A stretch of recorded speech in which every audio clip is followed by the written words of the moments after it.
Hey everybody, it's Matt. Today I'm going to answer a common question we get asked. What information do I need to give my freight forwarder for an international freight shipment? Now there are more details involved in international shipments than domestic shipments, so I'm going to give you 5 pieces of information to have before you contact your freight forwarder.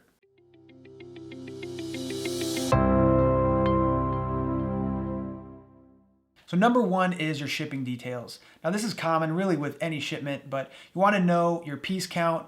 You want to know your weights and dimensions of each piece, if it's crated, if it's on skids, and just something to note with international shipments, any wood that gets used for a skid or a crate does need to be treated. Number 2 is, how do you plan on moving your goods? Are you thinking of an ocean shipment, an air shipment, or even a truck shipment, depending on the origin and destination of the country?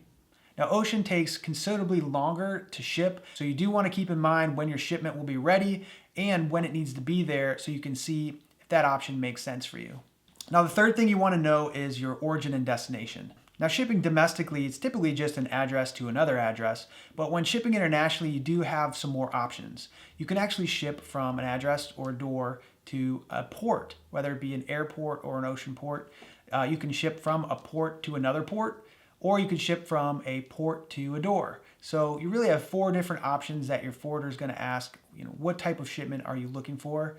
And depending on the arrangement that you have with your customer or whoever you're shipping to, there's different reasons to choose each one. If you have any questions about that, feel free to reach out. Art can help you figure that out. But a lot of it comes down to what our number 4 piece of information is, and that is your Incoterms. Now, what are Incoterms?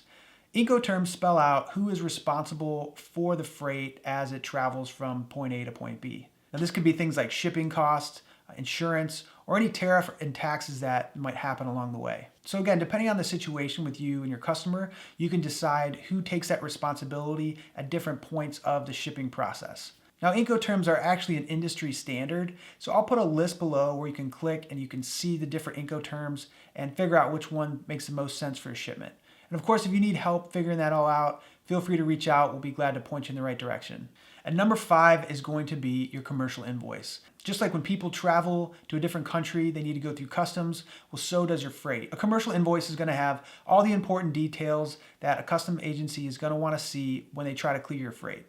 This includes all the details of your shipment, as well as the value of the goods that you're shipping and your HS code. Now the HS code is also called an HTS code or a Schedule B, but what it is, it's a classification system for your freight. So they want to know if you're shipping, let's say for example, auto parts versus paper versus maybe a rubber product. All those are going to have different HS codes, and they want to know what's coming into their country, so you have to classify your freight accordingly. Again, I'll put a link to a list where you can find all the HS codes and figure out what the best classification is for your freight. So once you have those 5 things in order, you're in a great place to reach out to your forwarder to get a quote or to book a shipment. Hopefully that'll reduce the amount of back and forth, the phone calls or emails that you make, and make it a smooth process. Of course, if you have any questions on international shipping or if you need help with your next shipment, feel free to reach out to ARC. We'd be glad to help. Appreciate you watching and have a great day.